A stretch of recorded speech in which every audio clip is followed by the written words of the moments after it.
नमस्कार दोस्तों, आपका स्वागत है। हमारे एक व्यूअर ने कमेंट करके पूछा कि क्या महात्मा बुद्ध से पहले वेद, उपनिषद ये सब मौजूद थे? तो देखिए, जो ऋग्वेद है ये सबसे प्राचीन वेद माना जाता है और ये है भी, क्योंकि ज्ञान की जो उत्पत्ति मानी जाती है वो ऋग्वेद से ही मानी जाती है, जो कि लगभग 1500 से 1000 ईसा पूर्व के बीच लिखा गया। इसका मतलब है कि बुद्ध के जन्म से कम 500 से 1000 वर्ष पूर्व ऋग्वेद मौजूद था और अन्य तीन वेद जो साम वेद, यजुर्वेद और अथर्ववेद की रचनाएं हुई, ये ऋग्वेद के बाद हुई, लेकिन बुद्ध के काल से सैकड़ों वर्ष से भी पहले लिखी जा चुकी थी। वहीं यदि हम उपनिषद और ग्रंथों में देखें तो ब्राह्मण ग्रंथ ये वैदिक साहित्य के अंतिम भाग हैं। उपनिषद और ब्राह्मण ग्रंथ इत्यादि कुछ प्रमुख उपनिषद जैसे कि बृहदारण्यक उपनिषद, छांदोग्य उपनिषद, इन सब की रचना बुद्ध काल से पहले हुई, लगभग 800 से 600 ईसा पूर्व। बुद्ध के उपदेशों में भी यदि हम देखें तो उनके विचारों में कर्म, पुनर्जन्म, मोक्ष इत्यादि की चर्चा और कभी कभी आलोचना मिलती है, जो कि साबित करता है कि ये ग्रंथ उनके समय में प्रचलित थे। जब प्रचलित थे तो जाहिर सी बात है ये उनके पूर्व लिखे जा चुके थे। बौद्ध ग्रंथों में भी एक आध जगह इसका उल्लेख मिलता है कि एक बौद्ध ग्रंथ है तेविज्ज सुत्त। इसमें जो महात्मा बुद्ध हैं ये एक युवा ब्राह्मण और सेठ से वेदों के विषय में चर्चा करते हैं। वे वेद पढ़ने वाले ब्राह्मणों के दावों का खंडन करते हैं, चूंकि वेदों में कर्मकांड इत्यादि का बोलबाला था, जो कि बुद्ध स्वीकार नहीं करते थे। इसलिए वह जगह जगह इनका खंडन करते दिखाई देते हैं। यदि और कहीं यदि देखें तो बौद्ध धर्म के अन्य सूक्त जो हैं उनमें ब्राह्मणों को 3 वेदों के धारक के रूप में वर्णित किया गया है। बुद्ध के समकालीन ब्राह्मणों में से एक प्रमुख पेशा ही वेदों का अध्ययन और अध्यापन था। ठीक है। और महात्मा बुद्ध जिस समय के हैं उसके बाद पुराणों का जो आधुनिक स्वरूप हमें मिलता है ये अस्तित्व में आया, लेकिन पुराण शब्द और उनकी मूल सामग्री भी बुद्ध से पहले मौजूद थी, क्योंकि यह पुराण वेदों पर ही आधारित है, उपनिषदों पर ही आधारित है। पुराण शब्द का प्रयोग वैदिक साहित्य में ही मिलता है। अथर्ववेद में, छांदोग्य उपनिषद में, इन सब में इतिहास पुराण का उल्लेख पंचम वेद के रूप में किया गया है।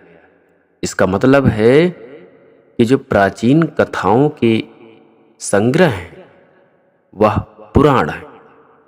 यह अवधारणा पुरानी है। बौद्ध ग्रंथों में भी इतिहास पुराण का उल्लेख मिलता है। उदाहरण के लिए यदि आप देखें तो बुद्ध ने एक स्थान पर कहा है कि एक ब्राह्मण को चाहिए कि वह इतिहास, पुराण, व्याकरण इन सब का ज्ञाता हो। इससे सिद्ध होता है कि बुद्ध के समय पुराण नाम की एक साहित्यिक विधा मौजूद थी। हालांकि वह आज के पुराणों जैसी विस्तृत नहीं थी। इन प्राचीन पुराणों में ही आगे चलकर वर्तमान पुराणों का विकास हुआ। देखिए, यदि ज्ञान कहीं पर प्रकट हो रहा है तो वो ऐसा नहीं है कि वो उससे पहले नहीं था, वो था, बस किसी को दिखाई नहीं पड़ा। ठीक है। तो जो वेद हैं वे हमारे मूल हैं, ऋग्वेद तो वेदों का भी मूल है।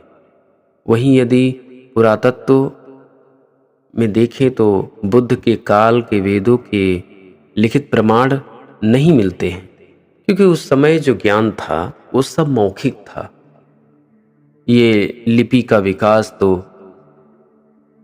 बहुत बाद में हुआ, उससे पहले वेद मौजूद थे।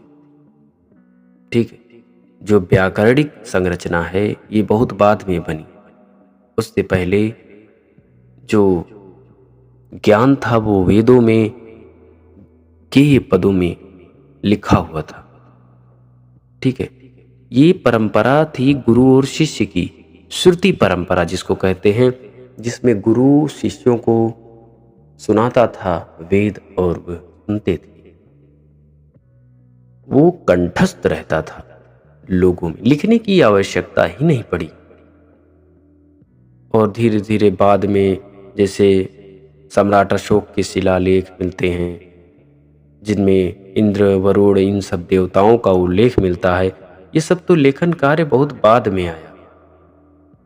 तो यदि हम इतिहास उठाकर देखें तो उसमें भी हमें वेदों और पुराणों की जो साहित्यिक विधाएं हैं वह महात्मा बुद्ध के जीवन समय से पूर्व की हैं।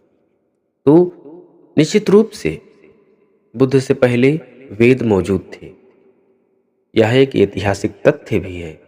बौद्ध ग्रंथों में भी स्वयं इस बात की पुष्टि की गई है, और बौद्ध ग्रंथ तो सबसे बड़े प्रमाण है, क्योंकि वह साक्षात है। पुराणों के मामले में भी उनका वर्तमान स्वरूप बाद का है, लेकिन पुराण नामक प्राचीन कथाओं का संग्रह उनकी मूल विषय वस्तु बुद्ध के समय मौजूद थी, जैसे सृष्टि की उत्पत्ति कैसे हुई है और राजवंशों का जो इतिहास है, ये सब। तो हमारा उत्तर यही है मानना कि वेद पूर्ण रूप से पुराण और उनकी जो अवधारणाएं हैं वह सब पहले से मौजूद थी। यह ज्ञान पहले से ही मौजूद था। जो हमारे यहाँ कहा जाता है कि वेद व्यास ने वेद लिखा है, वेद व्यास जैसे कि महाभारत है, वेद व्यास ने लिखा है, जिसका लेखन कार्य गणेश जी ने किया है, ये सब पहले से मौजूद था।